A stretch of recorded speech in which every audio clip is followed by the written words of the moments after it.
Okay, so it has started recording. So welcome back. We again had a longish break. So today we will do a little bit more of where we started the course. We will do over periodic fields. Okay, a little bit more, and then we'll come back to number fields again. Okay, so let me start sharing the screen.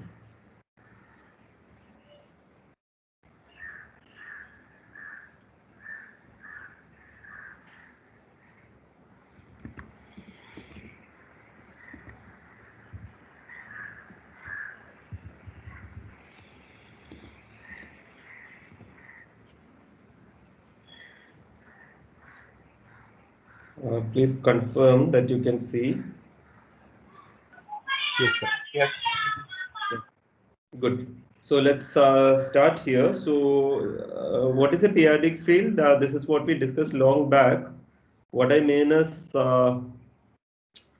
have a DVR and you are taking the quotient field, and most importantly, you are assuming it's complete with respect to that metric, with respect to that valuation. Okay. So I think first 3 or 4 classes we discussed all this. We did Hensel's lemma and Krasner's lemma and all those things. So we will come back to that, okay, where we will use whatever we have learned in general about Dedekind domains and DVRs. So last time we proved that this summation. So what is the notation here? You have a Dedekind domain A, its quotient field K, a finite separable extension maybe L, and the integral closure of A in L, which you call B, and P is a prime downstairs and capital P is a prime upstairs. And then we introduce the ramification indices and the residue degree. So what was the ramification index again? If you take PB, it will be product of prime ideal. So you can write it as P1 power E1, etc. And E1 is the ramification index of P1. And what is the corresponding residue degree? You can take the residue field. So B by P will be a field extension of A by P, A by small p. And this degree is the residue degree. And if you multiply the ramification index and the residue degree together and take the sum over all primes lying above a given prime, then what will you get? You will get the degree of the extension L over K. Okay, so we proved this. What was the basic idea of the proof? Basic idea of the proof was counting dimension of a vector space in 2 different ways, right? So you consider B by P over A by P, and this dimension you counted in 2 different ways. One way of counting you get degree of L over K, and the other way of counting you will get the summation. This we did last time. There was a crucial simplifying step, which is that by localizing without loss of generality, you can assume that A is a DVR. The result is for any Dedekind domain, you can assume that it's a DVR for the proof, and then we did this counting the dimension argument. Yeah, that's what we have done. Okay, so when L over K is Galois, this leads to a simplification because for all the primes lying above, the ramification indices are same, residue degrees are same. So if there are R primes lying above, you will get EFR equal to the degree of L over K. And in this situation, we also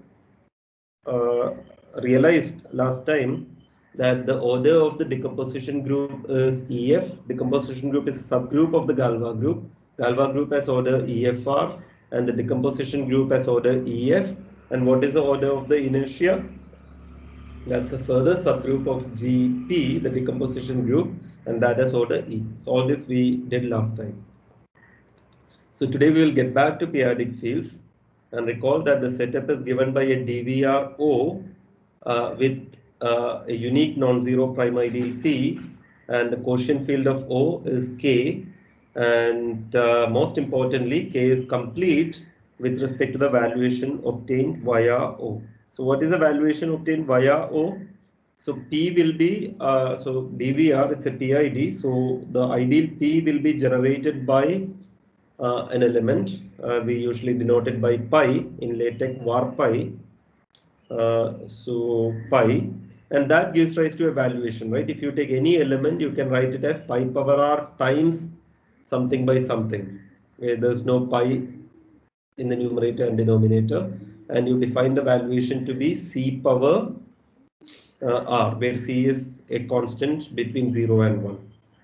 So that's a valuation. With respect to that case complete, this completeness played the important role, right? Because we were checking sequences are Cauchy, etc. This is how we proved Hensel's lemma and all that.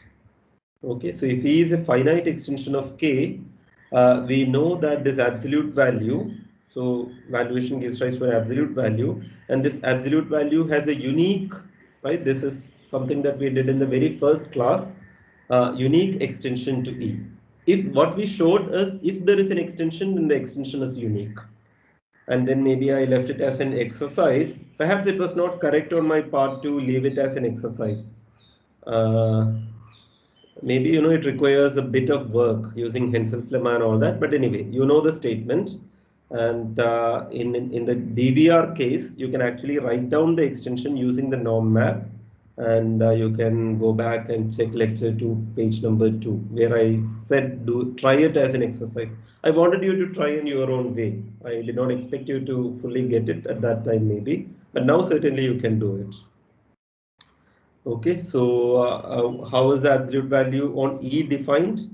So if you take an element x in E, you take the norm. So you will be in K, and you take the absolute value on K, and you normalize appropriately by raising to the power of 1 by the degree of E over K or something like that.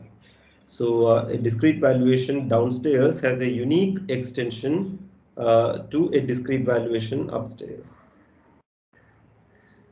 Yeah, does anyone remember these things? This was quite some time ago.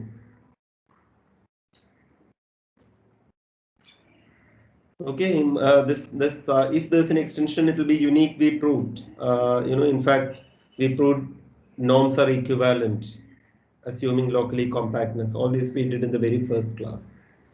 Okay, so this is the setup. Before we come to this, let me state a result from chapter 1, which I think because of we will skip the proof.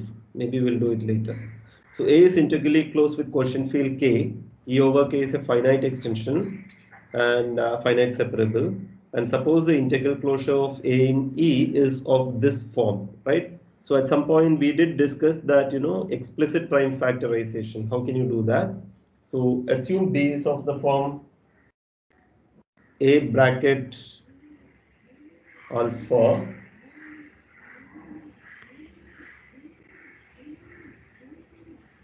You can still hear me, no? Yeah.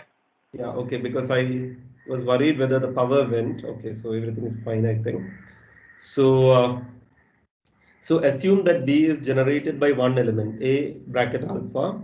And long back we discussed, one setup where if there's a maximal ideal P of A, in fact, I'm not even assuming Dedekind, etc. This we did, before we introduced Dedekind domains. So what all you need is integrally closed with quotient field, and if you choose a maximal ideal P of A, then the maximal ideals lying above P, they are in bijection with irreducible factors of, so you take them, so B is of a particular form, it is generated by one element. Take the minimal polynomial of this, reduce mod P, so if F is a minimal polynomial, take F bar and factorize irreducibly, and then we saw that maximal ideals lying above are in 1-1 correspondence with these factors. So there's something which more explicit that we can do for a DVR, and let me state that. So this is due to Dedekind. So A is the Dedekind domain, K is a quotient field, E over K finite separable extension, and B is of this form, A bracket alpha. Meaning as a ring it's generated by one element alpha, F is the minimal polynomial of alpha over K, and P is a prime ideal contained in A. And what you have to do is you reduce mod P. You take the minimal polynomial F, so this is the irreducible polynomial satisfied by alpha, reduce mod P, So write it as P1 bar power E1 etc. where Pi bars are irreducible polynomials in AX, not AX, A bar X, A by P, coefficients in A by P, reduction mode P. So let this be the factorization to irreducibles. What is A bar? A bar is A by P. Okay, and then the result is the factorization of P is quite explicit. It is given by P1 power E1, the same exponent. Okay, P1 power E1 etc. PR power ER, where you have to write what is PI. So PI should contain, PI is coming in the factorization of PB. So PI should contain PB, right? So the formula for PI is PB, it should contain PB, so it is PB plus something. It is PB plus something, and that something, so we are looking at ideals in B, and B is A alpha. So that something is related to this element alpha. And how is it related to these polynomials? So what you do is Pi is PB plus, what is this Pi? This Pi is any polynomial which is a lift of this given Pi. So if you have P1 bar, let P1 be any one lift. It's independent of the lift. The total, this thing is independent of the lift. So take the corresponding polynomial, evaluate on this distinguished element alpha, which is a generator, and take the ideal generated by that. So this will be a prime ideal. One can show that, and one can show that. So this requires a proof, which I am skipping for the time being, but the result is very important. So this is how you explicitly factorize this. Because of this result, I did not stress, this thing very much at that time, because I knew that, such a concrete result is coming. So this is how you do factorization of primes in practice.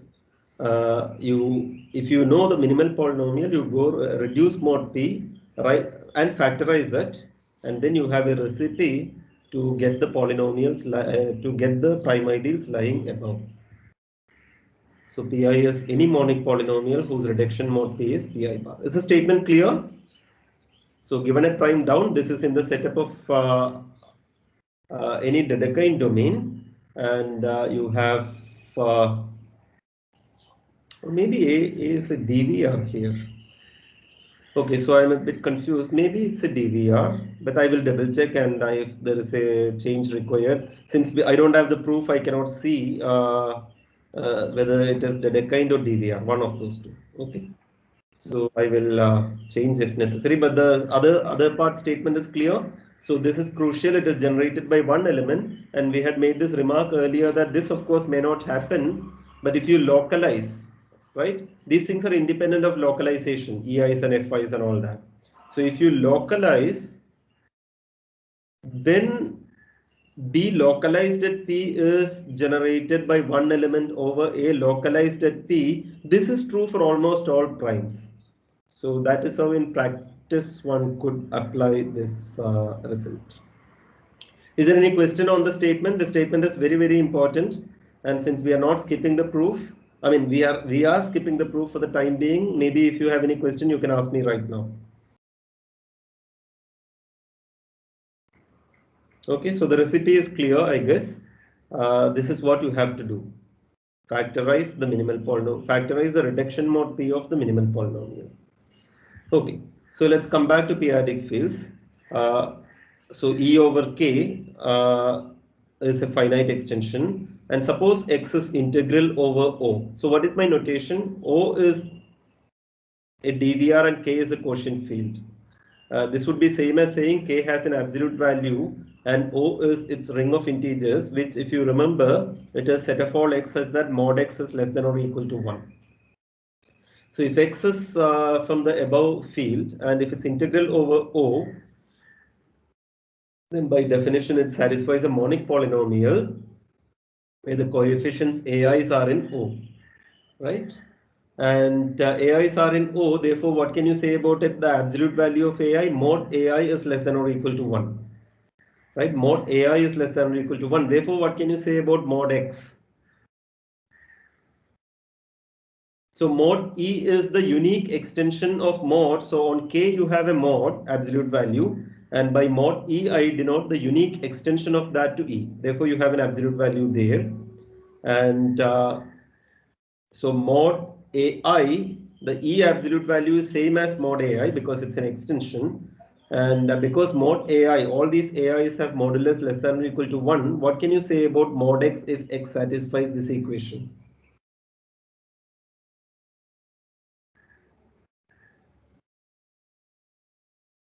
I hope you remember all these things, right? There is a triangle inequality. There's a stronger triangle inequality. Mod x plus y is less than or equal to maximum of mod x mod y. You also know that when mod x is not mod y, then it's an equality. So all these things you know. From all that, what can you say about mod x?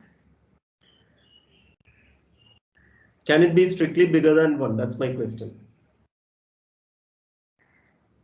It has to be less than or equal to 1. Because if mod x is strictly bigger than 1, then mod x power n is bigger than all these other mod x power i's, right? Because if mod x is bigger than 1.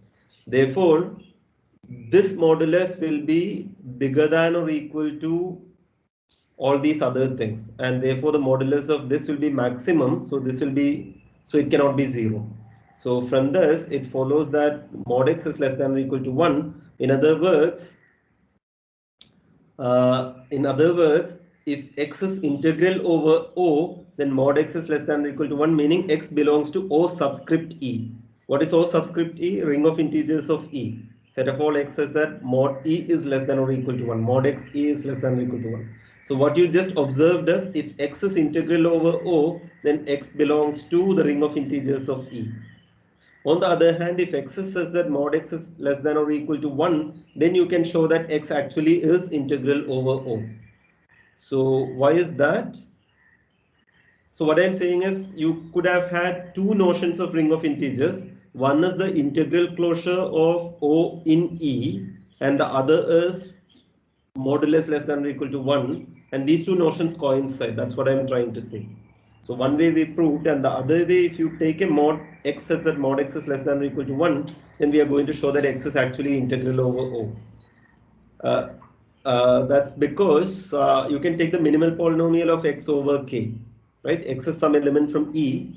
You take its minimal polynomial over k and look at its constant term. So minimal polynomial is by definition a monic polynomial.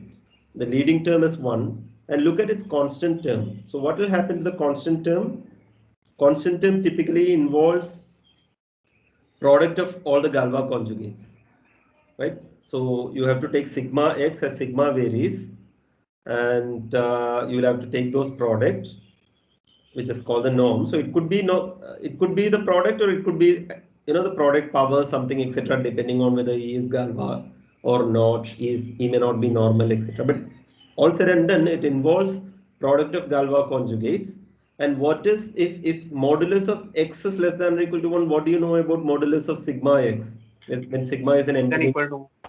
Yeah, sigma x is modulus of sigma x is equal to mod x, right? Galois conjugates have equal absolute value. Therefore, this product also will be less than or equal to 1. So uh, constant term belongs to O. Constant term is in the ground field and modulus is less than or equal to 1, and that is by definition O. When I don't put the subscript k, it is subscript k I don't put, subscript E I will put. Okay.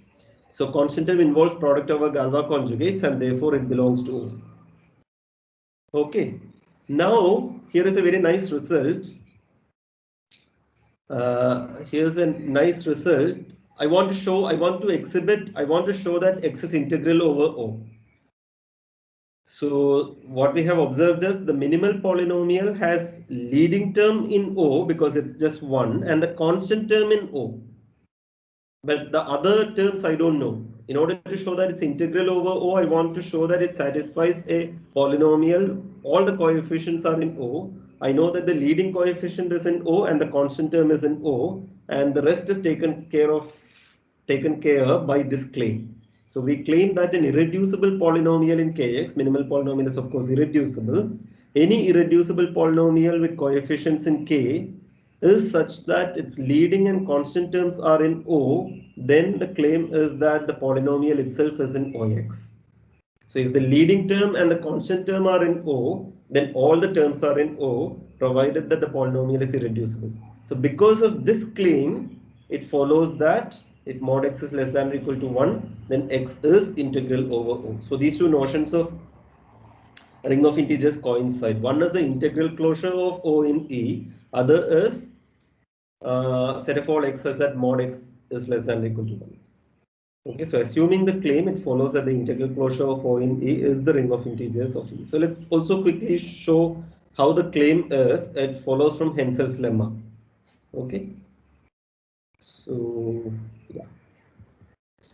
So here is the reference. It's a consequence of our second version of Hensel's lemma, where we showed that if f bar can be written as g bar times h bar, then f can be written as g times h, where g is such that g bar is g bar, h bar is h bar. Okay, the factorization can be lifted.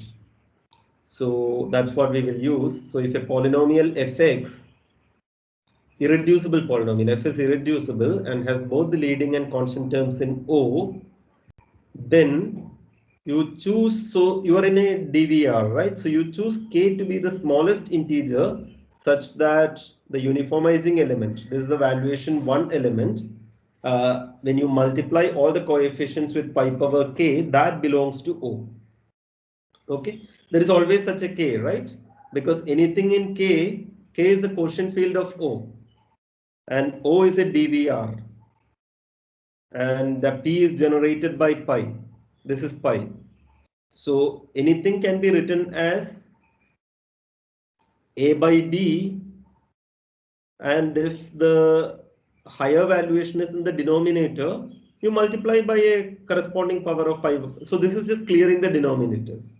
Okay, so you can clear the denominators and assume that the coefficients are in O, and choose k to be the smallest integer in order to clear the denominators.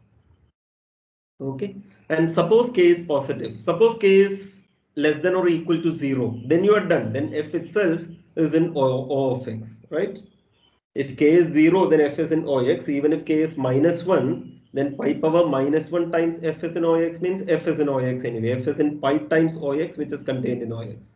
So suppose not, you will get a contradiction. Suppose k is greater than 0, then we will get a contradiction, and that will prove the result. That will prove the claim. So suppose k is positive, and by our assumption, the first and last coefficients, so I'm calling this polynomial p, pi power k times f, I'm calling p. What can you say about the first and last coefficients? So I'm clearing the denominators. So proper denominators with a power of pi will be there, not in the first term and not in the last term. Why? Because of our assumption that the leading term and the constant term are actually in O. So there's nothing to clear there. Okay, so what can you say about the first and last coefficients of this polynomial? Because k is positive, it actually has a multiple of pi in it, because already it was in O and you are multiplying by a power of pi.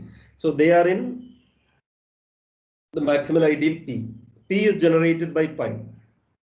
So constant term and the last term, the constant term and the leading term are in O, and you are multiplying by a positive power of pi, therefore they are in P. So what will happen when you reduce mod P? I'm going to argue with the reduction mod P, reduction mod, the prime ideal of this polynomial P. What will happen when you reduce mod P? So this polynomial you are going to reduce mod P. So what will happen to the first term and the last term? They are already in P, so they will vanish. They will become 0. So if you have a polynomial of degree n, x power n plus something something plus constant term, the constant term is going to be 0, and the leading term is also going to be 0, because both of them are in P. In particular, P bar will have degree strictly less than degree of P, because the first and last are anyway vanishing. So degree is coming down certainly by 2, maybe more. So degree of P bar is strictly less than degree of P. Not just that, the constant term has become 0. That means x is a common factor. All the terms, no constant term, so x comes out. So x divides P bar. Okay. So you pull out the highest power of x. So you can write, and p bar is not 0, right? Why is p bar non-zero? Because p bar 0 would mean, what is the meaning of saying p bar equal to 0? P bar equal to 0 meaning all the coefficients have a pi in it. So that in reduction mode p it is 0. But if all the coefficients have a pi in it, then that contradicts that k is the smallest. If all the coefficients have a pi in it, that pi comes out and I could have decreased k to k minus 1. So therefore p bar is not 0 by the minimality of k. So what have you got? What is the factorization of p bar now? There is x coming out. So maybe x square coming out, maybe x cube coming out. So let m be the highest power of x out and write p bar equal to x power m times q. Okay, where q has a constant term. Okay, and m will be strictly less than degree of p because m is less than or equal to degree of p bar and degree of p bar is less than degree of p. Now do you see Hensel's lemma? Because you are in a situation where you have a polynomial in OX, because p is in OX, that's what you wanted for Hensel's lemma, and p bar has a factorization. So the second version of Hensel's lemma says that p has a factorization g times h, where g bar equal to x power m and h bar equal to q. So there is a polynomial g of degree equal to m which is dividing p bar, which is dividing p, because p bar has this factorization and therefore you have a factorization of p. So there is a polynomial of degree m dividing p. So p is not irreducible because p has got a proper factor. M is strictly less than degree of p, and there's a polynomial of degree m which is dividing p. So p is reducible. But if p is reducible in OX, then of course f is reducible in KX. So that contradicts the fact that f is irreducible. We are assuming f is irreducible because we were applying it for the minimal polynomial. So by Hensel's lemma, we have gx in OX with g dividing p, and thus f is not irreducible. Degree of g equal to m. So it is properly dividing p, and therefore f is not irreducible. Okay, so that we can apply here, and using the property of norm, we have got that the leading term is anyway monic polynomial 1 and constant term is also in O. Therefore, by this result, all the coefficients are in O. And therefore, x is integral over. So if you start with an x whose absolute value is less than or equal to 1, we have shown that it's integral over O. Okay, so good. And to continue, so we know that OE is a DVR. Why is that? Because O is a DVR and K is a quotient field, E is an extension, and by definition OE is set of all x as that mod XE. The E absolute value is less than or equal to 1. And this E absolute value we got because of uniquely extending the absolute value downstairs, and there's a unique extension. And OE by definition is set of all x as that mod X E is less than or equal to 1. And that is a DVR because you have a unique non-zero prime ideal given by mod X is strictly less than 1. So with unique prime ideal B, mod X is strictly less than 1. We have also seen, I had given it as an exercise, or maybe we have done it, that in fact these are all the ideals of OE. There's only one prime and anything else is a prime power of that. PE power I are all the ideals of OE. Anyway, now we know that any ideal has a prime factorization. There is only one prime, so everything has to be a power of I. But without knowing that, we had proved this. Without knowing that, we had proved this. Without knowing in general factorization in direct domain, this is much easier to prove because it's a PID, etc. This is easy. So PI, PE power I are all the ideals of OE. And here is the reference where we did this. Okay. So now PE is the only prime lying above P, because P is the only prime upstairs anyway, and it does lie above P. So you are in the situation where downstairs there is a prime, unique prime, and upstairs there's only one prime, and that's the only prime lying above. And when we discussed the Dedekind domains, etc., we had results, we had some strong results under this assumption. Only prime lying above P. Various places we had this corollaries when there was only one prime. So all those results we can use, and that's what we will use in order to study p-adic fields now. So let us write down POE will have a factorization, but PE is the only prime. So it will come to some power E. E will be the ramification index.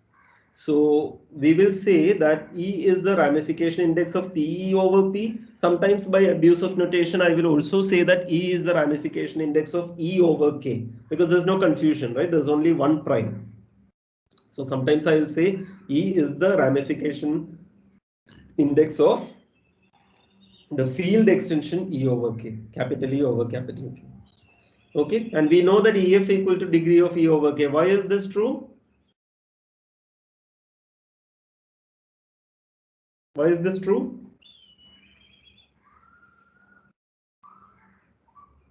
Yeah, can someone tell me why is EF equal to degree of E over K? We saw it in the last lecture, right? Yeah, what was the statement?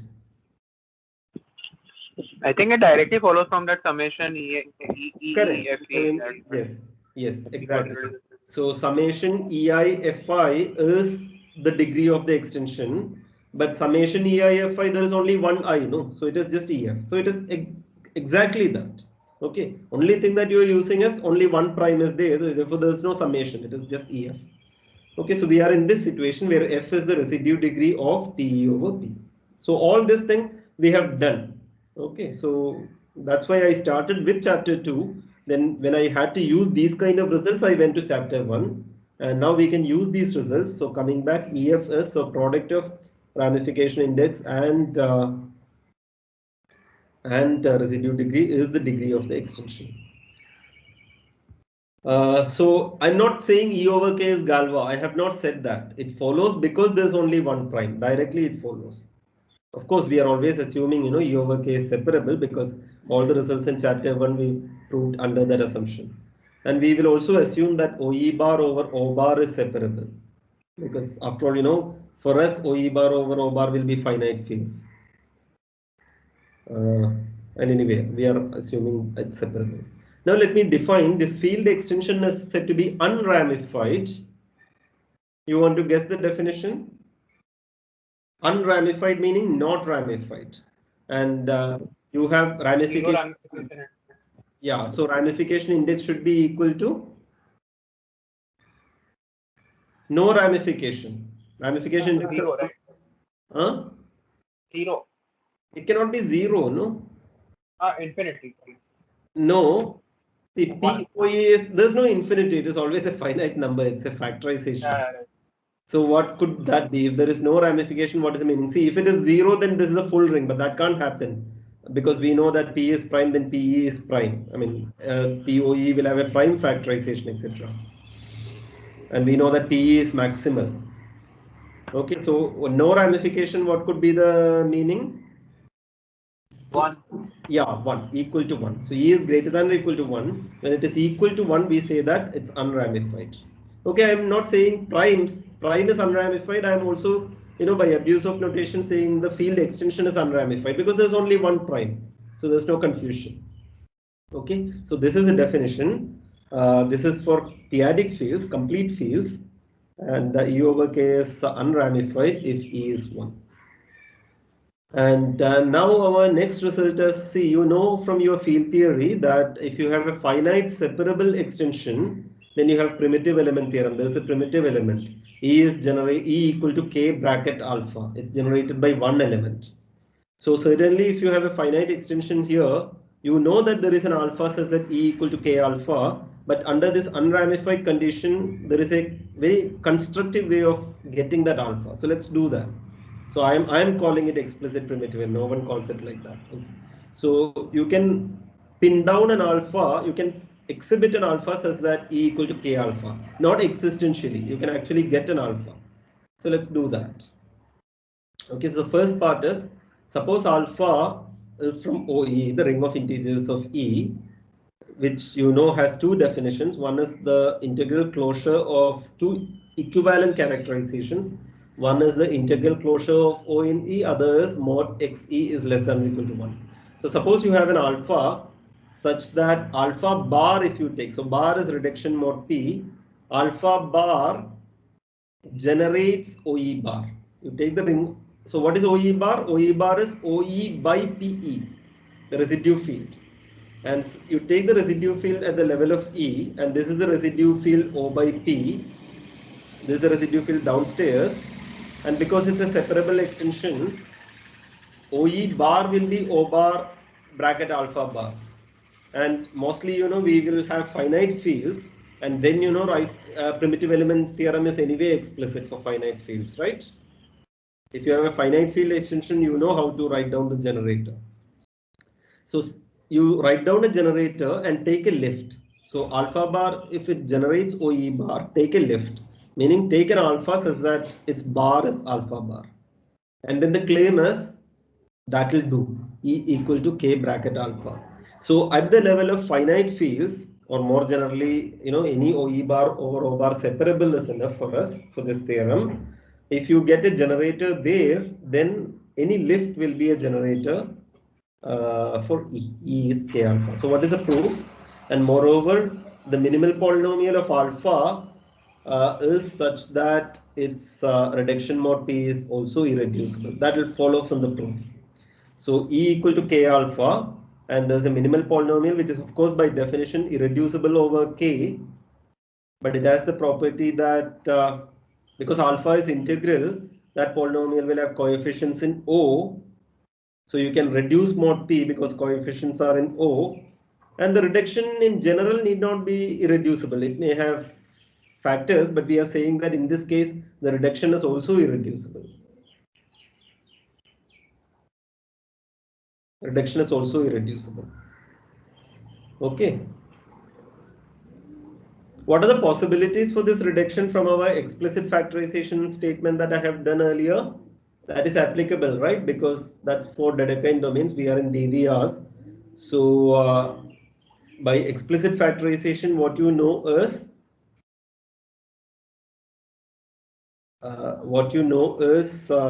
G bar will be, yeah, I can't apply that because that is applicable only if OE is generated by one element, which right now I haven't done. Okay, but suppose in order to build an intuition, suppose you apply that result. Suppose you can apply that result and you apply that result. What will you get? What can you say about G bar?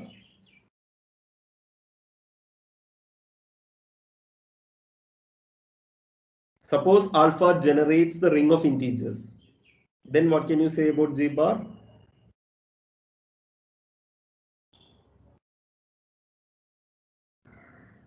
Because the factors of G bar will correspond to prime lying above, right? And there's only one prime lying above. So G bar will have only one factor. And in particular, if E is 1, there is no power. So it's power of one irreducible polynomial and there is no power if E is 1. So G bar irreducible you would expect, and that's what we are going to show. And we are not applying that result directly because what I know is I haven't shown that the ring of integers will be generated by this alpha or any such thing. So we will show this. This is easy. So let P be the minimal. So you have alpha bar which is generating OE bar, and let P be its minimal polynomial, and let us call G to be the minimal polynomial. So alpha is any lift of alpha bar, and let G be its minimal polynomial. So what can you say about G bar? Apply reduction mod P to G. So G bar, alpha bar will satisfy G bar, right? Because G of alpha is 0. So G bar of alpha bar is 0. But P is the minimal polynomial of alpha bar. So what is the relationship between P and G bar? P is the irreducible polynomial satisfying alpha bar. On the other hand, G bar also alpha bar satisfies G bar also. So P divides G bar. So since alpha bar is the root of G bar, P divides G bar. Now, what can you say about the degree of P? What can you say about the degree of P? This is field theory that you know. This is what you have. So what can you say about the degree of P? Degree of P is the degree of this extension over O bar. But what is OE bar over O bar? What is the degree of that extension? I think it's same as the degree of like field extension. It is the same as the degree of? E over K. Correct, because E is 1, right? It is same as the degree of E over K, because E equal to 1, it is F, which is the full degree. But degree of P is this by definition from field theory, and this is same as degree of E over K. Why? You have already answered, because E is 1. This is E times F in general, but E equal to 1, therefore this is F and this is this thing. And this degree is bigger than or equal to degree of G. Why? Because G is the minimal polynomial of alpha and E is K alpha. So degree of K alpha over K, degree of E over K is degree of K alpha over K is the degree of G.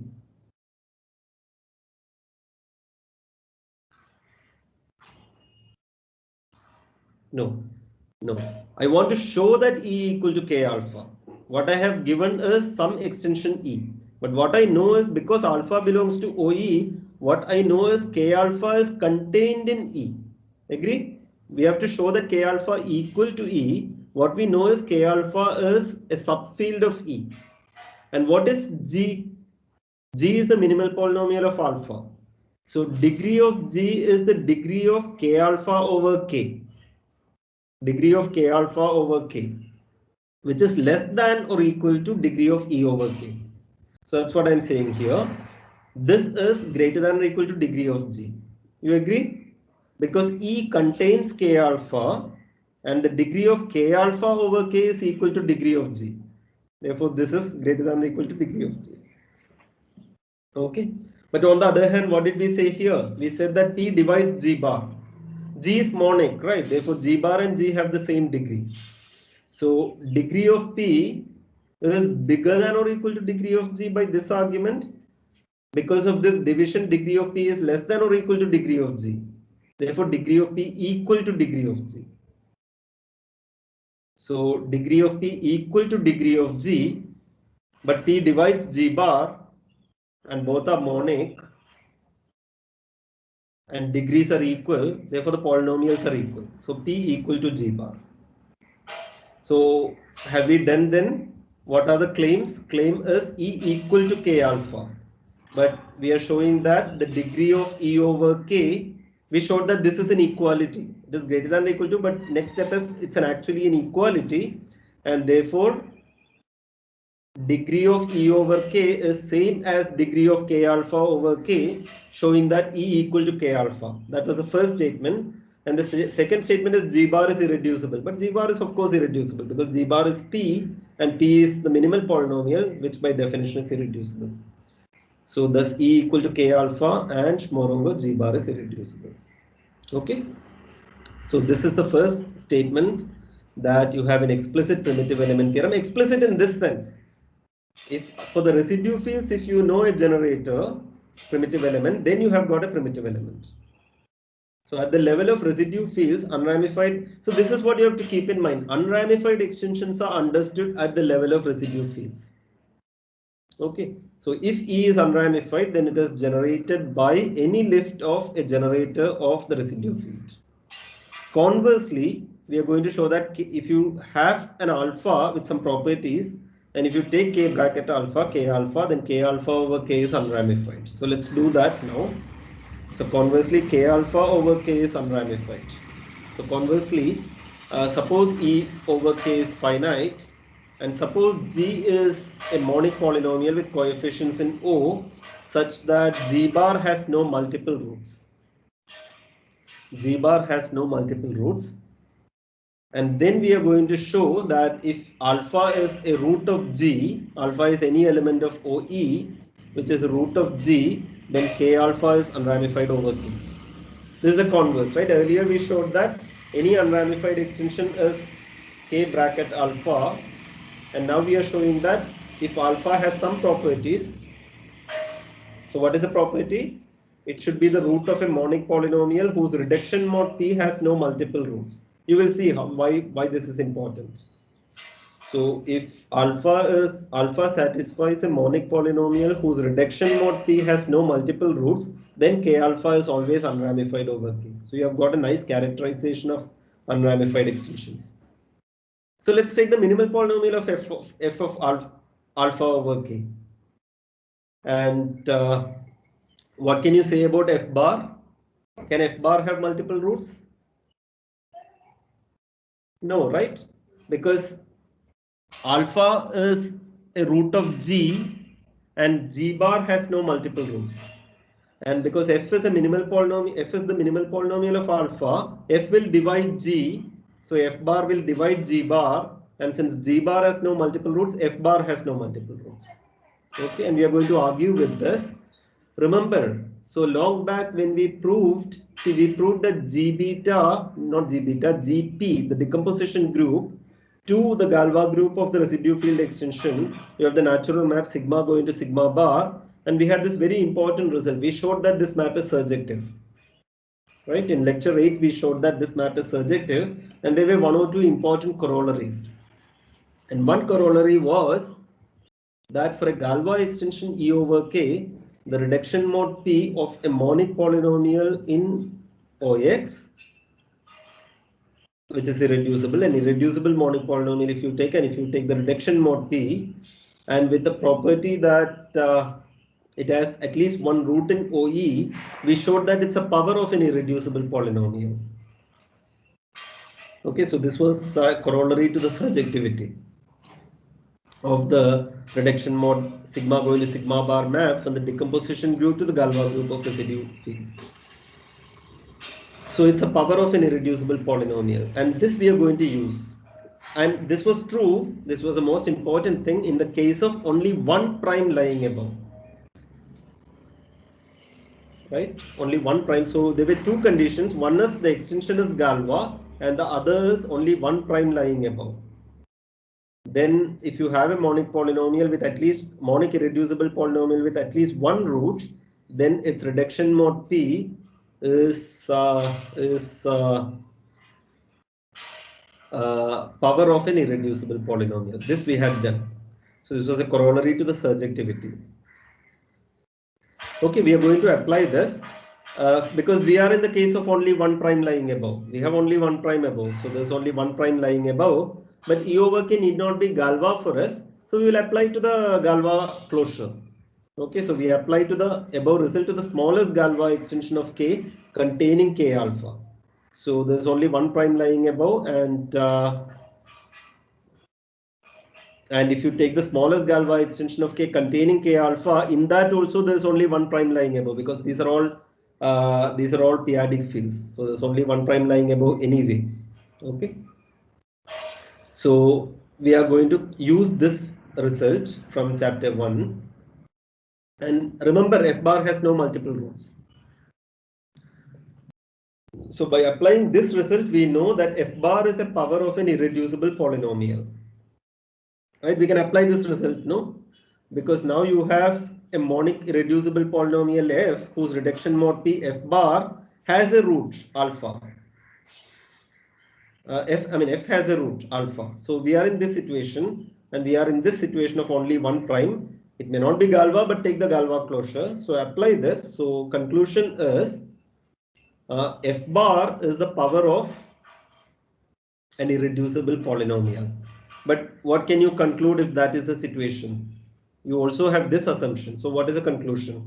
What you have concluded by applying this result is that f bar is a power of an irreducible polynomial. I mean, there are no two different irreducible factors. That's what we have shown. No two different irreducible factors. So that means only one irreducible factor. It could be a power of that. But then we have this highlighted thing. F bar has no multiple roots. So what is the conclusion? What is the conclusion? F bar is an irreducible polynomial P bar power something. But on the other hand, F bar has no multiple roots. So what can you say about the power of P bar. It's obvious, no?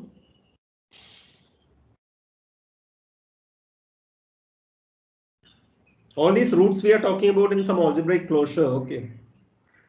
Yeah, so the number of roots, right? Yeah. So what is the conclusion about F bar? Can you say that F bar is irreducible? You have concluded that F bar is the power of an irreducible polynomial. Can you conclude that that power is 1? Yes. Yes, because F bar has no multiple roots. Because if there is a power, then any root of P, if there is a power say 1000, then any root of P bar will repeat at least 1000 times. No, so because F bar has no multiple roots, that power is 1. So F bar is a power of an irreducible polynomial and hence in fact irreducible. Indeed, F bar has no multiple roots. Okay, so that's where we are. Now consider O bar attached alpha bar. You started with this alpha. Alpha satisfies F. F is a minimal polynomial of alpha. You attach alpha bar to O bar and you consider this extension. O bar is a field and attach alpha bar. Consider this extension. What can you say about this?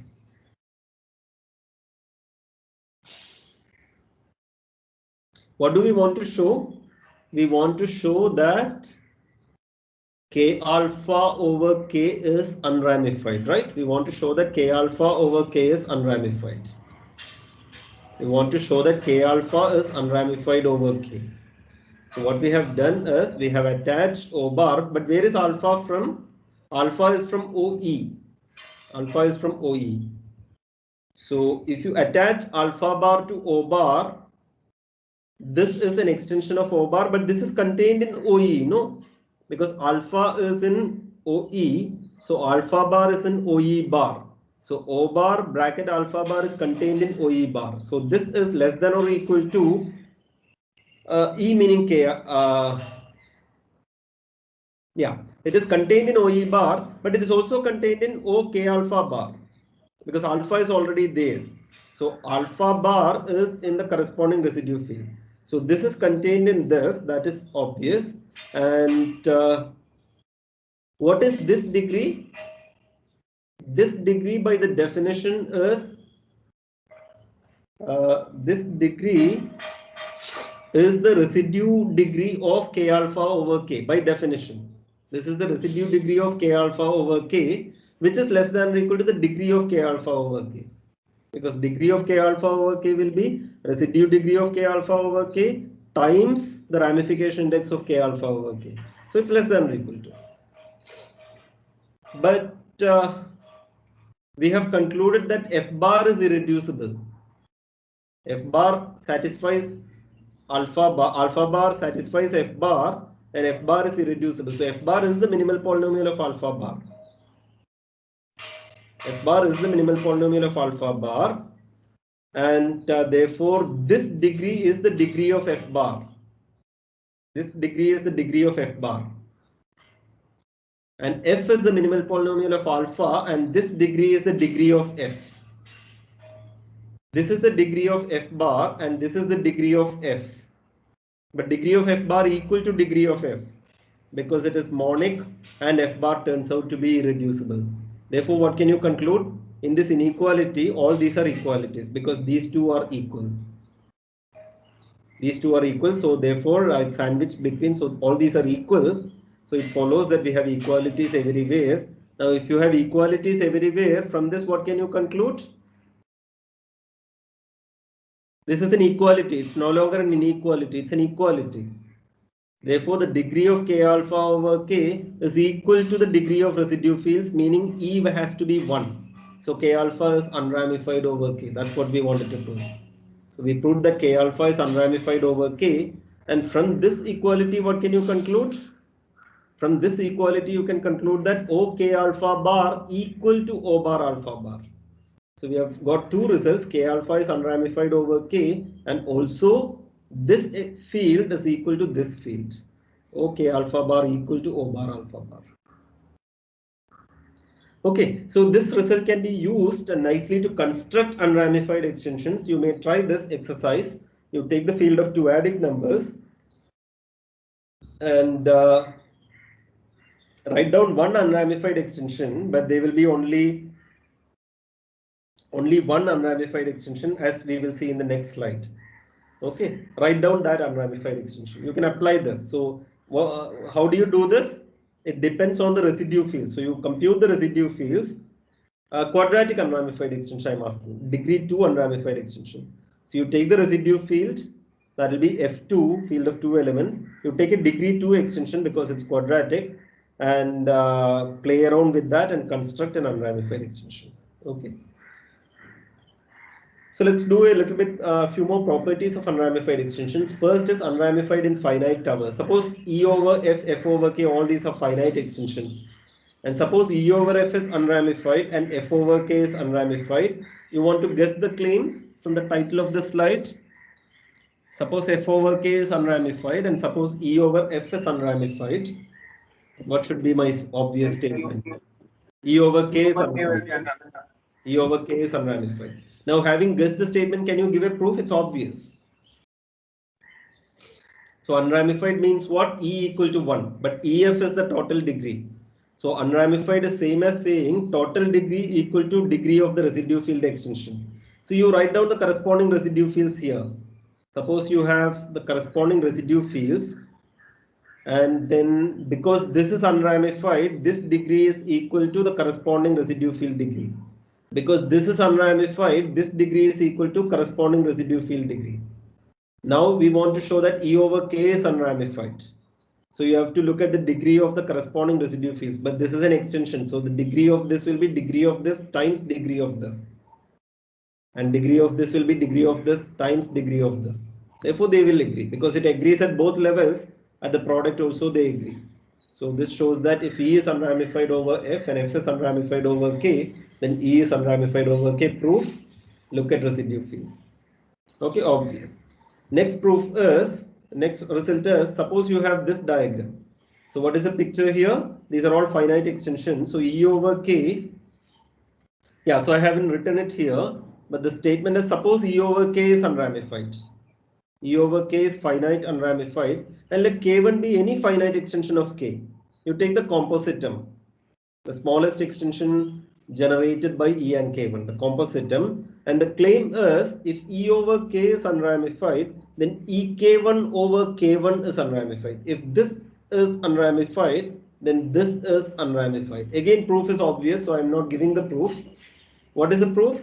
By the previous result, because E is unramified over K, E can be written as K bracket alpha.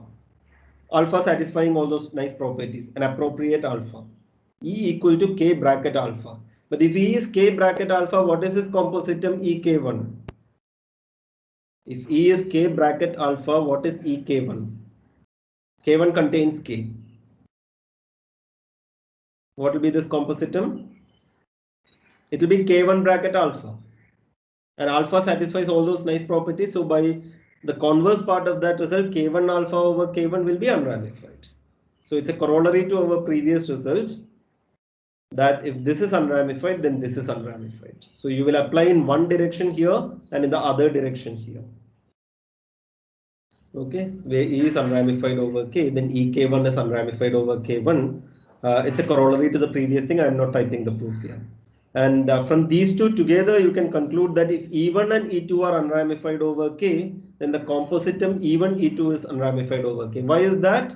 Because if you have E1 here and E2 here, and the composite term E1, E2 here, E1 over K is unramified. Therefore, by this result, E1, E2 is unramified over E2.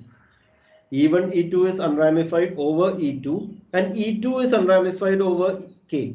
Therefore, by this result, by part 1, E1, E2 will be unramified over K. Clear? So, the last statement, the part 3 follows from part 2 together with part 1. From part 2, E1, E2 is unramified over E2, and from part 1, this is unramified, so therefore this is unramified. So nice properties for unramified extensions. And I told you that unramified extensions are understood in terms of residue extensions, and that is easy. So this is a notation K containing O, and there's a bijection between unramified extensions of K and separable extensions of O bar. We are actually assuming that all extensions are separable at the residue field level, but anyway, this is the correct statement. Okay, there's a bijection between unramified extensions of K and separable extensions of O bar. This we have already seen here. I mean, mostly we saw it here because what is happening here? See, if you have an unramified extension, it can be written as K alpha and its residue field is generated by alpha bar over this. So the map is, if you have an extension of K,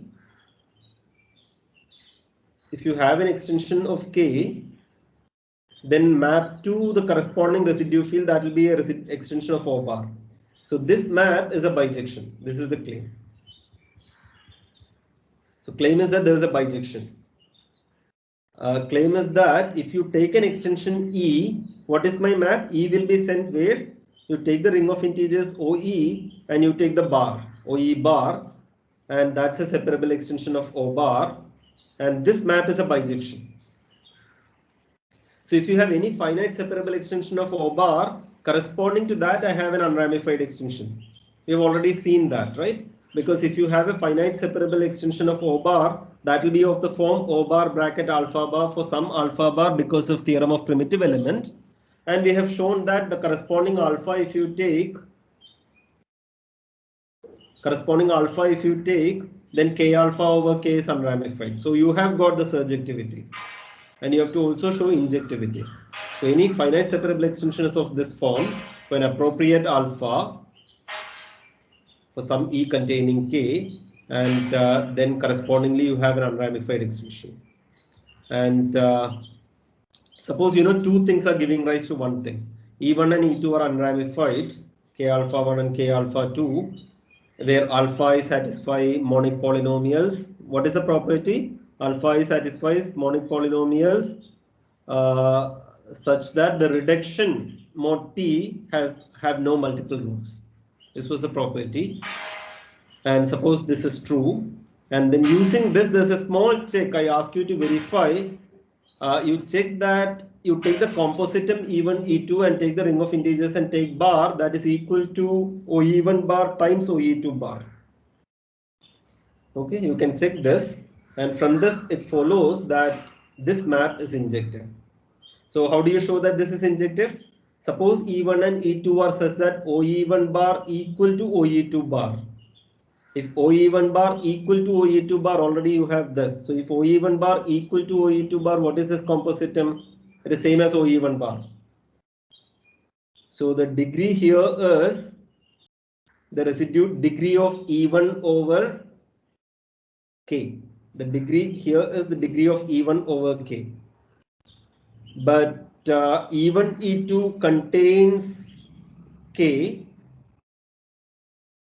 E1, E2 contains E1 contains K, and we are saying that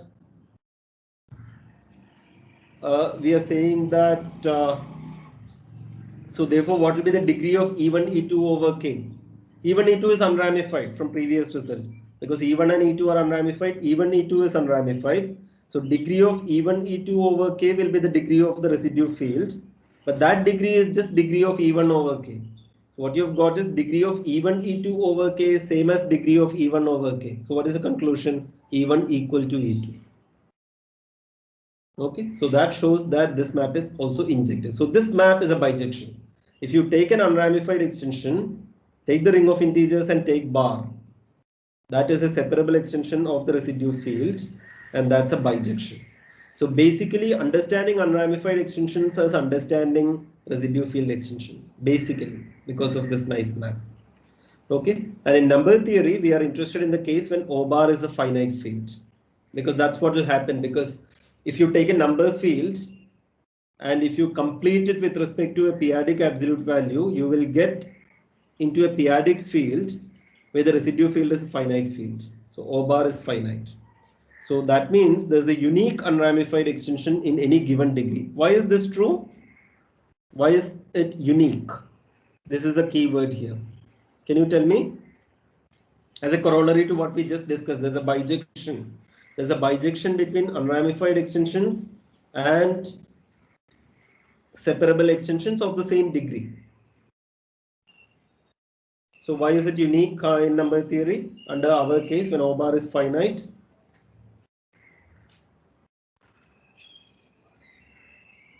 This is just field theory. I mean, you should know this.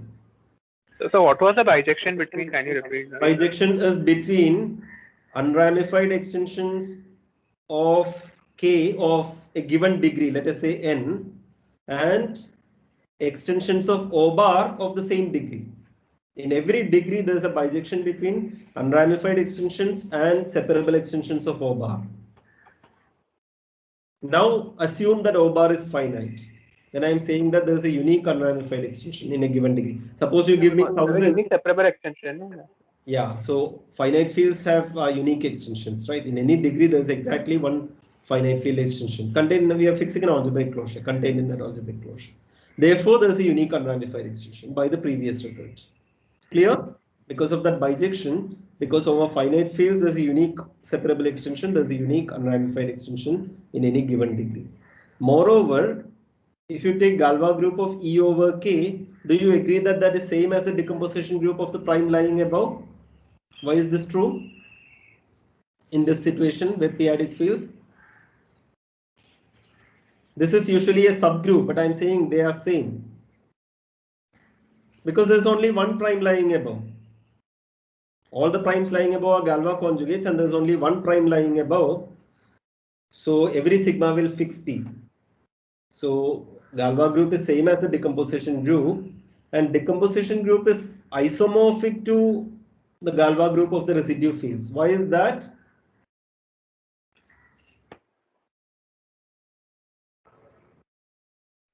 Because what is the general result? General result is there's a surjective map whose kernel is inertia. So isomorphism is same as saying inertia is trivial. But that is true, right? Because you are assuming unramified, E equal to 1. So the degree of this is EF and E equal to 1. So the order of this is F, and that is by definition the order of this. So it's an isomorphism. So you have an isomorphism between Galois group of E over K and Galois group of the residue field extension. As P is the only prime above P, and since P over P is unramified. Okay, and therefore you can conclude that every finite unramified extension is, can you fill in the blanks? Can you say that every finite unramified extension is Galois? See, we did not assume, we just took any separable extension. Can you say that unramified extensions are always Galois?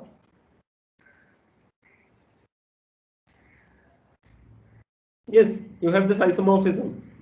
So there is this Galois group,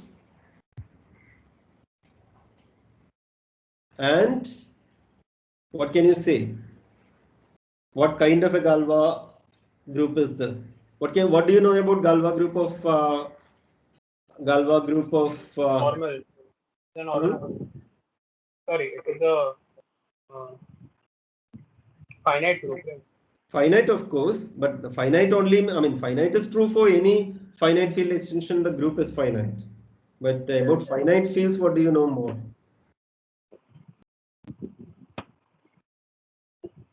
What is the Galois group of FQ square over FQ? That is, of course, degree 2, so that is fine. But let us say FQ power R over FQ. So that's of degree R, of course, but what mode do you know? Cyclic. Cyclic, yes. Therefore, because of this isomorphism, this is also cyclic.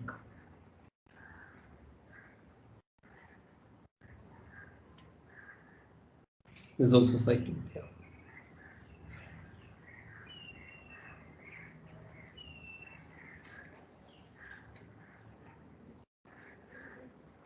Okay, so every finite unramified extension is cyclic. Now we will stop with this result. It's a very important result. I should have written not surjectivity of norm, but I should have added in the title surjectivity of norm on units. Okay, norm is not surjective, but on unit group it is surjective. So we have E over K is unramified, and let U be a unit. Unit meaning unit in the ring of integers. So O is the ring of integers of K, and take something in O star. So U is downstairs a unit, and I want to say that there is a unit above whose norm when you take, you will get this. I'm going to show the surjectivity of the norm map on units. So since the norm map from at the residue field level, norm map is surjective. See, everything about unramified extensions boils down to residue field computation. So norm map is surjective on residue fields. That's from field theory. You know this. Okay, both norm and trace are surjective on finite fields. We are assuming finite fields. Okay, after this slide, I'm assuming finiteness. So over finite fields, the norm map is surjective, trace map is also surjective, and both these we are going to use in this result. So because these are finite fields, the norm map is surjective. Therefore, you get an alpha naught in OE. So you take U bar. So U bar will be in O bar. And because of the surjectivity of the norm map, there will be an alpha naught bar whose norm is U bar. So there's an alpha naught on OE such that norm alpha naught bar is U bar. In other words, U is congruent to norm alpha naught mod P. Okay, you get such an alpha naught. Indeed, in our situation, this is an isomorphism. So I have written this statement because I have written norm alpha naught.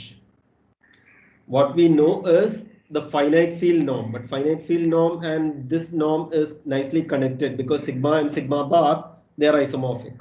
They are isomorphic as this statement. The alpha group of E over K is isomorphic to this. So if you have a sigma bar there, there is a sigma here. Norm will be product of these sigmas and that corresponds to product of these sigma bars. So under reduction mode, norm behaves well. So you can write it like this. Okay. And now we are going to take, so what is the meaning of this? The meaning of this is U minus this belongs to P. So U minus this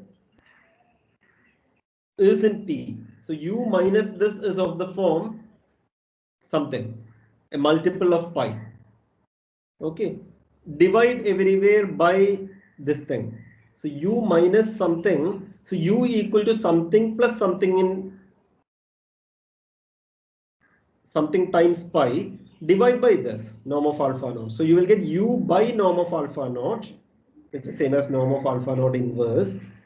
That will be congruent to norm alpha naught divided by the same thing, that is 1 plus something in pi. Something in pi by a unit, so that is again something in p. So you will get C1 times p plus higher powers, which I am writing mod p square. So here there's a typo. This should be math frac p. I'll change it. So it's the second typo. So you get this, where C1 is some element in O. You agree with this? So from surjectivity at the level of finite fields, you have got this equation. Now what you do is use the surjectivity of the trace map for finite fields. So you can get an x1 in OE and I'm going to apply surjectivity of the trace map to this C1. Okay, so C1 bar, if you take, there is an x1 whose trace is C1. Because C1 is in O, C1 bar is in O bar, trace is surjective at the level of finite fields. So there's an x1 in OE, so the trace of x1 is congruent to C1 mod P. But putting these two together, what can you write? Putting these two together, you can write, so consider one more step. Consider 1 plus pi times x1. x1 is something whose trace is C1. Take 1 plus pi x1, call it alpha 1. Then what is norm of alpha 1? Norm of alpha 1 is 1 plus pi x1 times 1 plus pi x1 times sigma of this times sigma square of this, etc. So when you take all those products, you will get 1 plus, the next term will be pi times sigma x1 plus sigma square x1 plus, etc. So that is trace of x1 times pi plus higher order terms. But this, when you take this product, all the other terms will have at least pi square. So they are all in p square. Okay, so you get this identity. Again typo, this is congruent. So third typo. So you get this is congruent to this.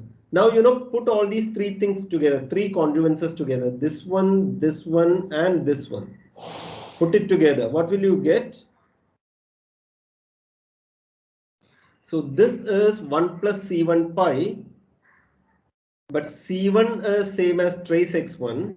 So C1 pi is same as trace x1 pi, and trace x1 pi is coming here. So 1 plus trace x1 pi, 1 plus C1 pi you can replace by 1 plus trace x1 pi, but 1 plus trace x1 pi you can replace by norm alpha 1. So putting all this together, you get u times norm of alpha naught inverse is conjugate to norm of alpha 1 mod p square. So you get this is congruent to norm of alpha 1 mod p square by putting all those together. So you have used surjectivity of the norm map and the trace map at the level of finite fields. Okay, now you can continue this process. From alpha naught you have got an alpha 1. From alpha naught you have got an alpha 1. And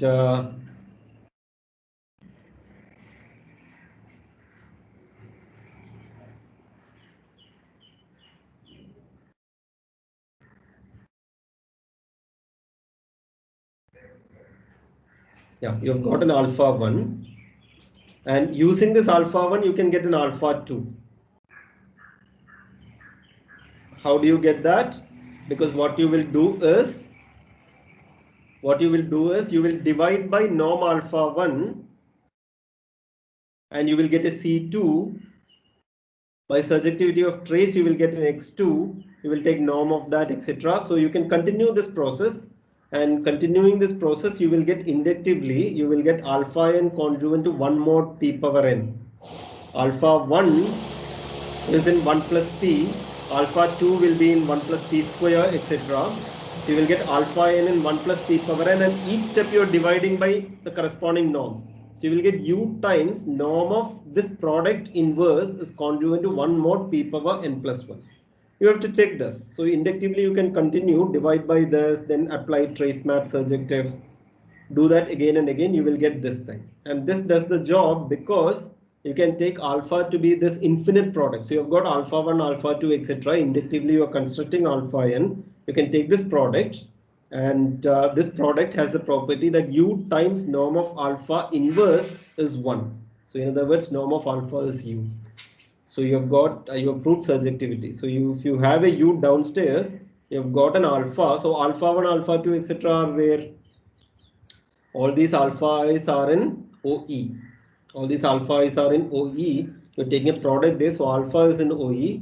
So you have got alpha says that norm of alpha is U, showing that any unit has a preimage which is a unit. So title should be surjectivity of norm on units. The only question is, why is the infinite product convergent? Think about it.